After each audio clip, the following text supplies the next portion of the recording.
This is a Walker Street Doctors update for Thursday the 8th of July. One of the themes of this week has been exposure of the grossly inadequate vaccination levels of hospital and aged care staff. I'm very proud to report that 100% of Walker Street Doctors staff are now fully vaccinated. Our 9 doctors, 2 nurses and 5 reception staff have had 2 doses of COVID vaccine and have a COVID vaccination certificate in our personnel files to prove it. 5 of us have had the AstraZeneca vaccine and 11 of us have had the Pfizer vaccine, as was age appropriate. Together we've had experience with the Westmead, RPA and Sydney Olympic Park hubs and through general practice. Our experiences have been universally positive, aside from a very few minor post-vaccination side effects. The media has seemed to be at pains to make COVID vaccines into a good versus bad story.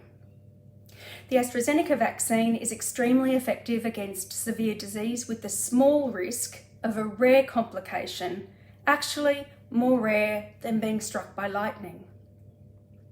At Walker Street Doctors today, we're starting second doses of COVID vaccines, 12 weeks after the first. We'll continue this for the next 12 weeks, finishing on the 23rd of September. Heterologous vaccination also seems to be a theme that the press have focused in on in the last couple of weeks. We are still fielding hundreds of phone calls on this topic, which our saint-like administrative staff are painstakingly answering one by one as the calls come in. Heterologous vaccination, that is AZ followed by Pfizer vaccine, is not approved by the TGA and therefore will not happen at this time. There also seems to be a rumour circulating that our GPs are offering Pfizer vaccines. We've been approved to administer the Pfizer vaccination, but will not be doing so at this time. This is something that we will reconsider after the 24th of September. Until then, we have our work cut out for us, administering our second doses to our patients who've been very keen to be vaccinated. We also have an obligation to stay true to our COVID-safe policy at all times. And one of the difficulties in running a vaccination clinics is maintaining social distancing while observing patients for 15 minutes after vaccines, in addition to providing childhood vaccinations and doing the myriad of other work that general practices undertake. At every press conference this week, the New South Wales Premier and the New South Wales Chief Health Officer have reiterated, assume you have COVID and assume everyone that you come in contact with has COVID and act accordingly. So with that in mind, at Walker Street Doctors, we've moved to a telehealth only platform with 2 exceptions. Number 1, COVID vaccination. Number 2, childhood vaccination. 2 exceptions only, with the mandate that well-fitting masks covering nose and mouth at all times be worn while in our building and in our practice. This has been an uninterrupted mandate since March of 2020. While the vast majority of our patients see our ability to provide telehealth consultations as a positive thing, being able to consult their doctor from their home, avoid public transport, avoid parking hassles, avoid crowded waiting rooms, being able to consult with their regular GP on holidays, not having to wear a mask, etc. We still have some patients who continue to strong-arm our receptionists for face-to-face appointment. You might say, well, flu vaccine needs a face-to-face appointment. You can book a flu vaccine with our nurse. However, seeing the doctor face-to-face for 20 minutes while I'm here can best be done at another time via telehealth. Well, a pap smear needs a face-to-face appointment.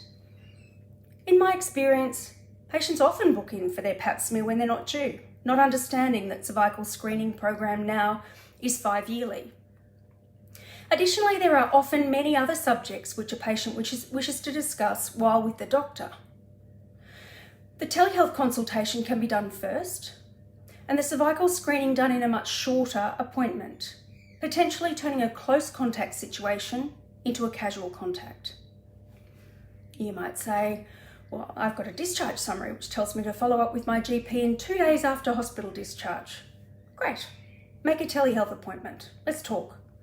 And if an examination is required, we'll schedule a time to do that.